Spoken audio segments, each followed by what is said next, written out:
Hey guys, I have another redstone video for you today, and what we have here is what I believe to be the smallest hidden ladder. And to give you a demonstration of what this does, when I push this button, piston things happen, the floor retracts, and we can just go down this ladder just like that.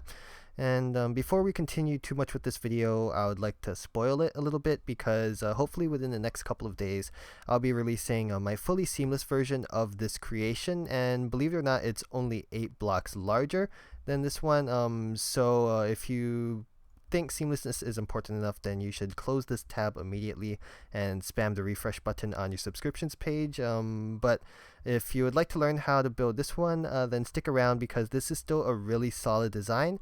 Besides being the 8 blocks smaller, like I said it was, it's also faster and a lot more resource friendly than the seamless one, so it has that going for it as well. But enough talking, I think it's time we get on with the tutorial.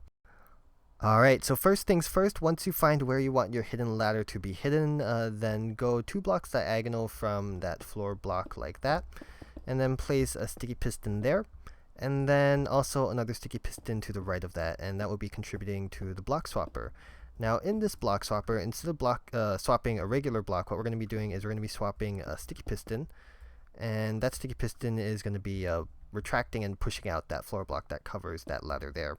Now before we get started with the rest of the redstone, what we're going to need to do is we're going to need to block off that sticky piston with an immovable block, and that's so that when this sticky piston doesn't have the immovable block, it's going to extend and retract, and it's going to screw a whole bunch of stuff up that we'll need to fix.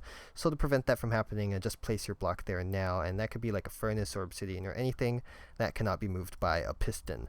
So over here we're going to get started with the redstone, and our input is going to be that block there, and that will be powering 2 torches, one here and one on the underside of that piston here.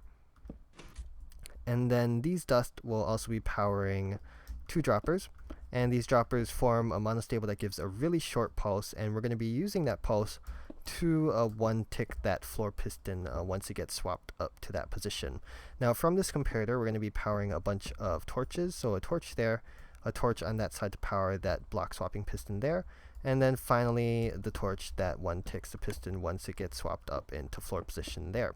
And then we're going to need to extend the pulse given to this bottom piston there. So to do that, just place a repeater on 4 ticks there, then a dust there to power that repeater, and then finally we can power this front piston there. So to do that, let's get ourselves, actually no, for now just use these materials to place droppers and hoppers, and that will be forming a T flip-flop. And then we can get more materials, and we can place our chest cart on top of that repeater there, and that will give something for this hopper to feed into to complete the circuit. Then to power that piston, finally just place a comparator there, then a block, and then place any item into that hopper just like that. And that should be it actually. So if we were to push this button, should work. Push it again, should close. So that is it for this video. I hope you guys enjoyed. Like I said, if you want to learn how to make a seamless one, then a video should be coming out within the next 48 hours. But yeah, until then, goodbye.